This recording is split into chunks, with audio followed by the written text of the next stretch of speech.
Welcome to the 7 domains of exploring. Today we're diving into the social domain. And I have to say, I've been really loving this series. It's been so much fun. So one of my heroes, Mark Twain, once said that travel is fatal to prejudice, bigotry, and narrow-mindedness. And I don't think it has to be just travel. Stepping out of our comfort zones, whether those are across oceans or just across town, being able to make new connections with people can really change our lives. So today, we're telling some stories about how exploring created social connections for us. I'm Katie Ward. I'm a professor in the College of Nursing and women's health nurse practitioner. And with me today, as always, is my co-host and partner in exploring, Dr. Kirtley Jones, who's in the Department of Obstetrics and Gynecology and explores reproductive endocrinology. So, the first story I wanted to share goes back 45 years in my life. I was 16 and skipping school, and I went skiing for the day. And in the afternoon, I stopped for lunch, and near me in the lunch counter were these 3 cute boys from New Zealand. And I struck up a conversation with them. It was their accents. I mean, they were cute, but it was the accents that gave me an opening to start a conversation.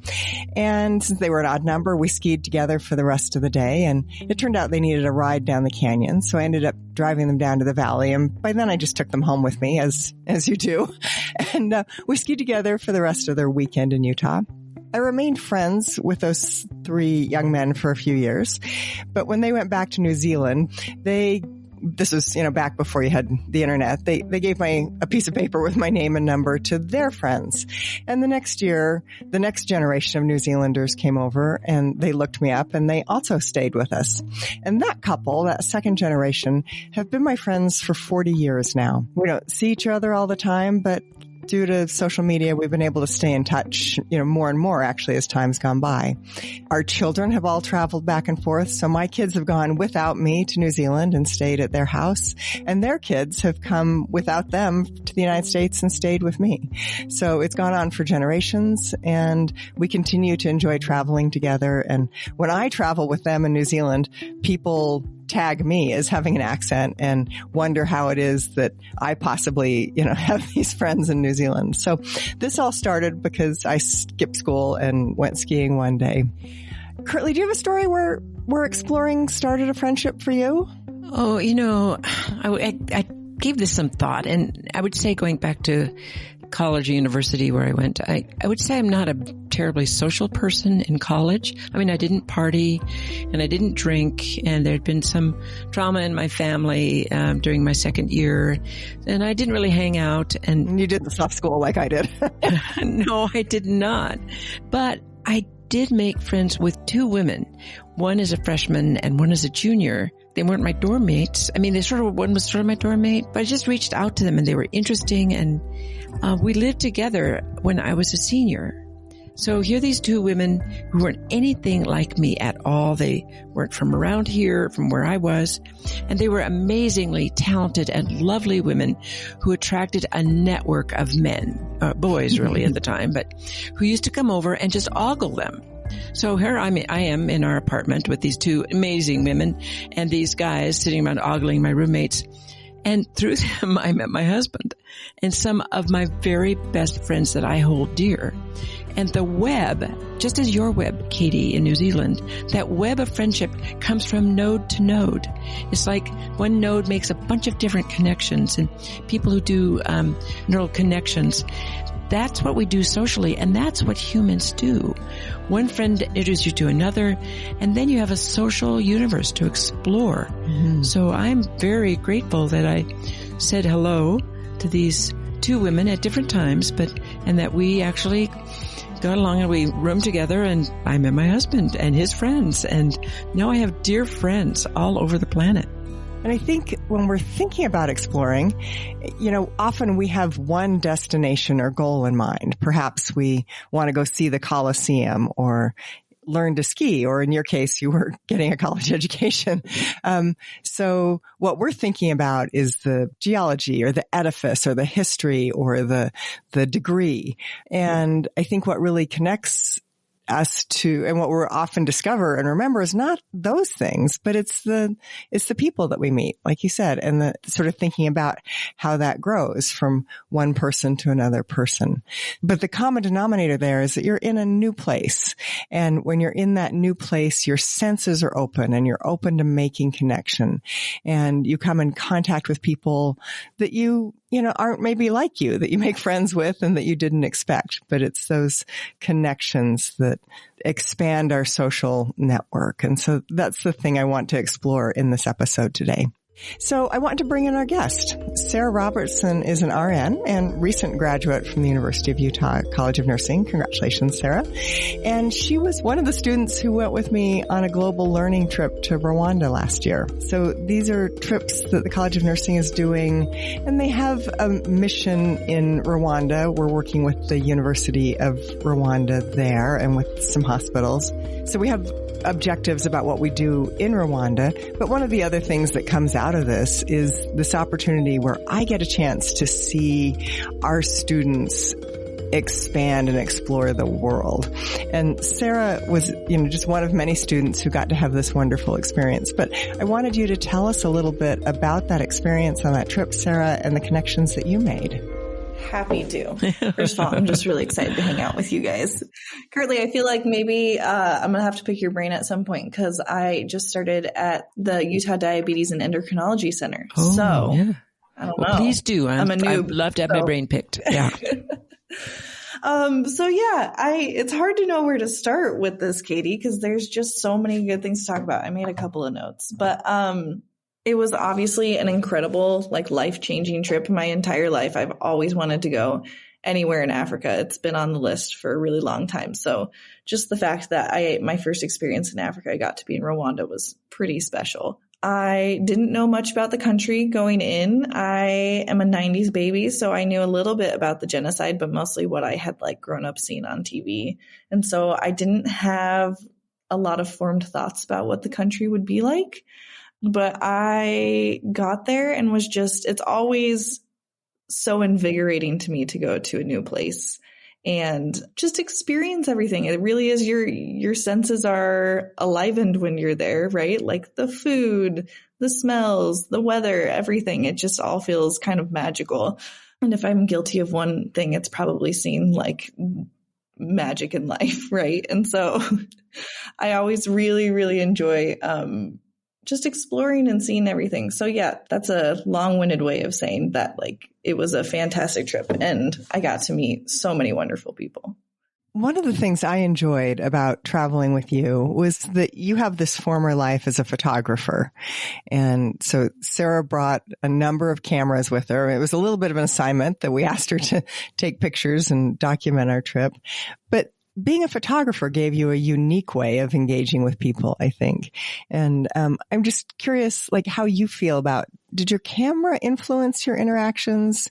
It seemed like it helped break the ice, but tell me about how that is for you when you're looking through the lens. I got a degree. I have a BFA in photography that I got 10 years ago, and I've always loved the camera. But one thing I've always been really aware of is how people kind of act differently as soon as you pull out a camera. And so my goal is always to get people really comfortable with me as a person before I bring out the camera. That was interesting to do in a new culture and not kind of understanding what cultural norms were and all that. And so one thing that I thought might be fun is I brought my Instax, which is kind of just a Polaroid camera. Really, it's just you pop it out and you get an instant photo within a minute, right? And that was something I used to break the ice a lot. And it worked out sometimes. It scared a couple of little kids, so that kind of backfired on me. But in general, it was a really good way to make friends, and I would give them out to people just because it was kind of a fun thing. But yeah, I think that I was thinking through how I see the world in photography. And it's nice because I sometimes, if I get nervous or I'm just trying to figure out how to interact with people, I can always kind of step back and think, okay, how would I photograph this? Right. So what lines are happening here? How is this person looking? How could I best put them in the right light? And so I'm always kind of constantly thinking, I don't want to say in nursing, we use so much of like, are you critically thinking, right? But a lot in photography, I'm kind of composing everything in my mind a lot of the time. And so my view as a photographer impacted a lot of how I did it, how I interacted with people. But one of the things I was thinking about was when I was in college, one of my favorite photographers, her name is Ruth Bernhard. One of the quotes that I just like really latched onto was, if you're not interested in life, then photography has no meaning. And that just really is something I like to live by, is that you have to be interested in people and you have to get curious. And so that was what I tried to lead with on this trip. And honestly, how I try and lead like in my interactions with patients and just people around me, right?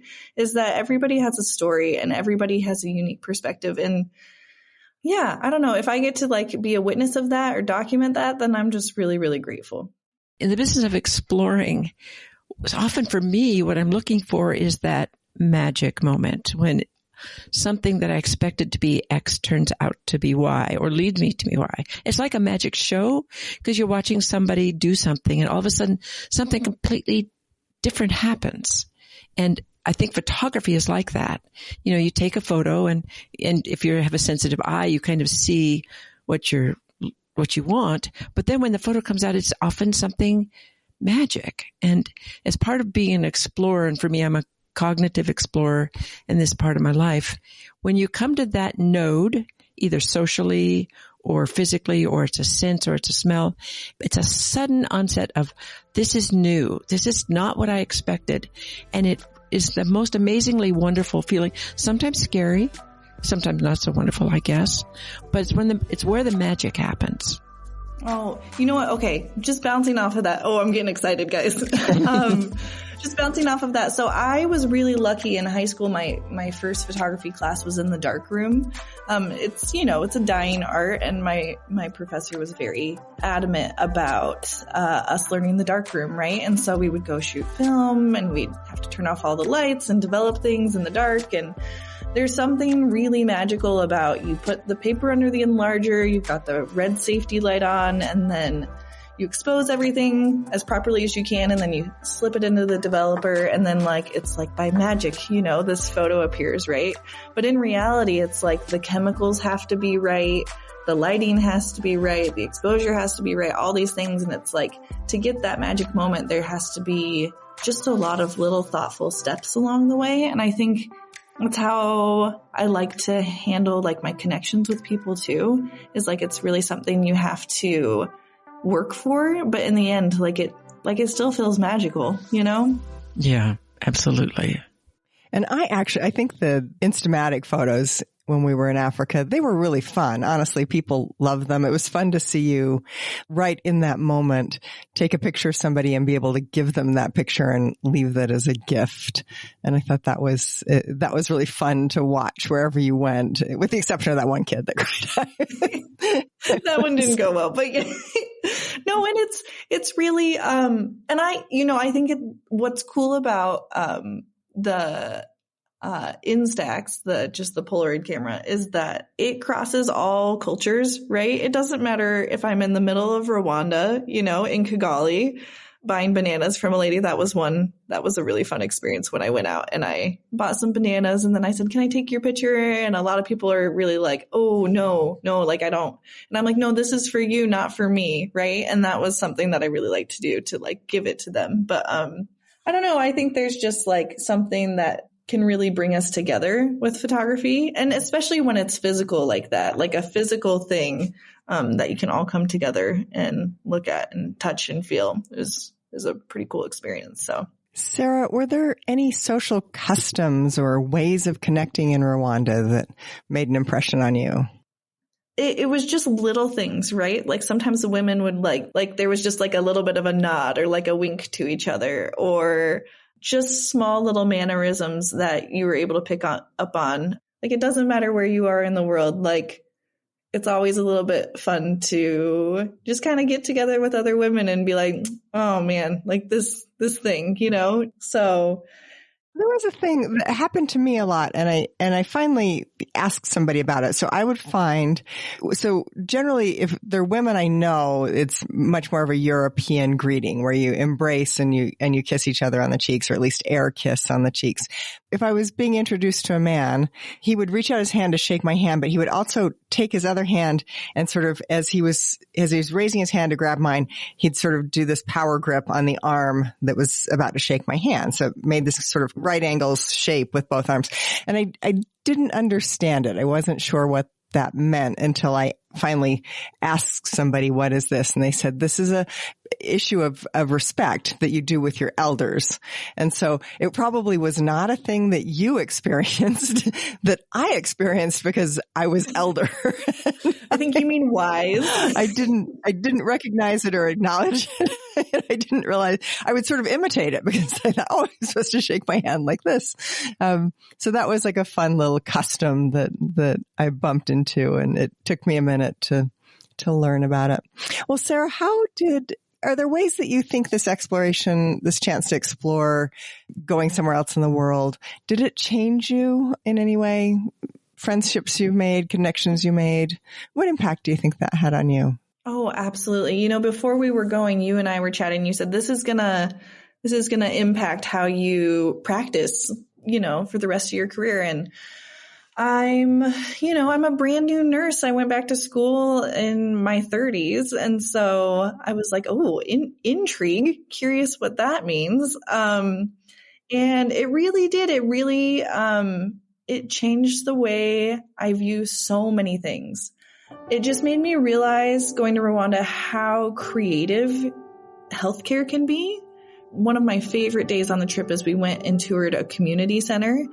There was a midwife there named Betty, and we were just asking her questions about like the birthing suite and how everything worked. And there were 2 beds, and we were like, wait, what happens when there's 2 women giving birth? And she was like, I just move really fast back and forth, you know, and sometimes she has help, sometimes she doesn't. But it was fun asking her about like her postpartum hemorrhage protocol and her preeclampsia protocol. And it was like, she had these little boxes, and it was like, instead of I'm blanking on the name right now, when someone's hemorrhaging, so tamponade, is that the term? Currently, you're like a Bacri balloon. You put a balloon inside. Yeah, Bacri. There we go. Okay, yeah. And so I just thought like, oh wow, like look at how creative she is in approaching these problems, right? And I think sometimes when we have less resources, we have to be more creative. And it made me realize just how creative we can be here. And just realizing that although there's like a system set up, we can also, like, there's room to grow and be creative and think outside the box. So, and it also just made me realize, yeah, I mean, how it impacted me, we are all so much more similar than we are different, I think. And it just really highlighted it to me of like, you know, you can go to a completely different place across the world and find friends, right? Like we all have so many commonalities between us. Like I have 2 little kids. I met a lot of moms who it was sort of like I see you, you're tired, I'm tired. Like we just get each other right now, you know? And so I think in the long run, it just made me realize that with my patient interactions, like everybody has a story and everybody has a way they see the world. And in reality, so many of us just want to be like seen and heard and validated. And if anything, this trip just made me realize that, yeah, if I can provide that to like one patient, that just really means a lot. And I'm sure you do. I'm really excited for your career, and that your career started out with this influence. It's the kind of multi-generational thing that makes me proud and it makes me enjoy what I do. Currently, do you have another story about maybe a non-travel connection that happened as a result of doing something new? Well, this goes back to my time at university, and I did, as I mentioned before, I took it seriously, and I thought I was going to be a biochemist, but I realized I wasn't smart enough to really understand physical chemistry. I bought the textbook. I took a look at it. I didn't understand what's going on. So I said, well, I need a change. So I branched off to explore a new field at the time, which was molecular and cellular and developmental biology. And it linked me up with two men who were I guess you'd say rock stars, but they were the high priests of the field. And they rocked my world. I'm not kidding. I became almost spiritual about the beauty of developmental biology. These two men who took me under their wing, and they were internationally famous for the work they did, but they glowed with the beauty of this work. I was transformed, and I sidetracked a little in medical school, but then came back with my career in reproductive endocrinology. And I am so grateful of that sidetrack to meet people I wouldn't have met had I stayed in chemistry. And these two men who were famous, they took, little kidlets like me under their wing, and it was amazing, and I'm grateful.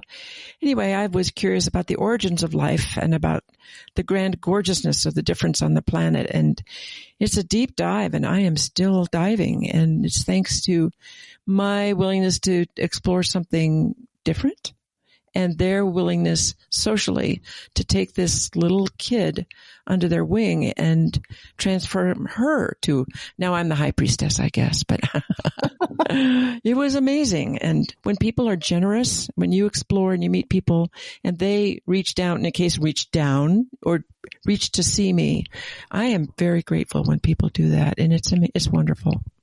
Well, and I think we're experiencing a little bit of that. So you have a nod to your mentors, but currently I've mentioned before on this, you've been my mentor for really all of my career.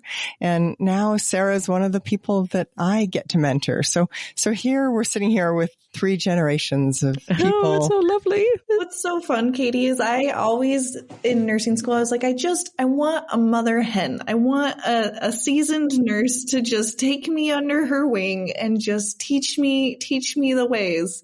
And I had so many good professors and friends who really taught me so much, but I don't know, Katie, you're kind of my mother hen. So just thank Katie, you. Good for you. Thank you for that.